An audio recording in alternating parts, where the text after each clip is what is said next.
was just having a conversation with my daughter, and she was asking me whether or not I think that love is blind.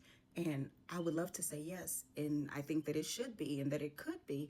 But as humans, we ruin everything that could be good.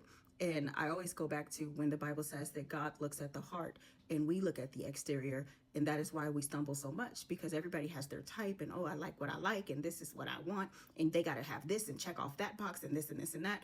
And like, for a perfect example of what I'm talking about, if you go back a few weeks ago and you look at Selena Gomez and her man, Benny, everybody was on her head like, oh my God, what is she doing with him? Ew, Beauty and the Beast, how ugly. Look at this guy. I don't see it. What is she doing? Oh my goodness. And it was just very cruel and nasty comments regarding that relationship. And she clearly looks happy to me. But then flash forward a couple of days ago and they do this interview together and everybody is listening to this beautiful man talking and, confessing his love, and he's emotionally intelligent and he's amazing. And you can just tell by the way she looks at him that he is taking very good care of her. And now all of a sudden everybody's like, oh my goodness, I get it. I see it. I want a Benny. We went from hating him to now we want one of our own. And this is exactly what I mean, because a lot of people, your type is really your problem. You're so caught up on the superficial things that don't matter. Yeah, they look good, but are they good for you?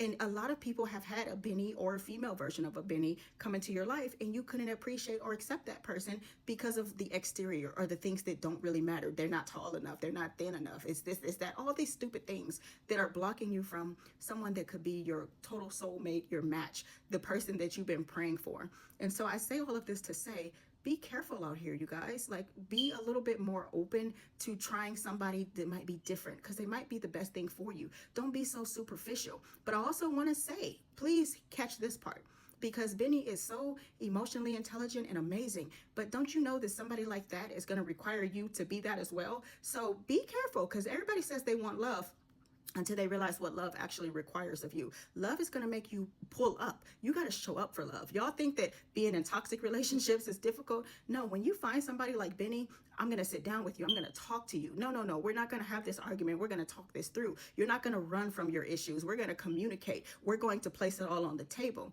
That is hard work, honey. That is difficulty. Somebody that's looking at you and saying, you know what? Did you notice that you're like this? You could be better. Like I've told you guys before, your person is supposed to be your mirror. So for you to sit in front of somebody and for them to dissect you in some ways and tell you this is where you lack and this is how you could be better, that is tough. When you're not used to communicating, and every time something gets a little rough or you face a challenge with someone, you just run and replace them, and I'm gonna change to the next person because I don't want to take any accountability. I don't want to change, because a lot of y'all say you want love, but you don't understand that love is something that rebukes. Love is going to call you out on your crap. Love is going to require you to show up and to change and to be better. A lot of y'all say y'all want that, but when it comes down to it, could you even deal with it? Could you even handle it? So please know that if you're dealing with somebody like a Benny, you're going to have to show up, and you're going to have to be just as emotionally intelligent, or else you're going to ruin the very thing that you say you want. So I say all this to say, you have to grow, you have to heal, you have to show up prepared for what you say you want. You can't be a nickel out here looking for a dime. Show up. And I'm not talking about looks.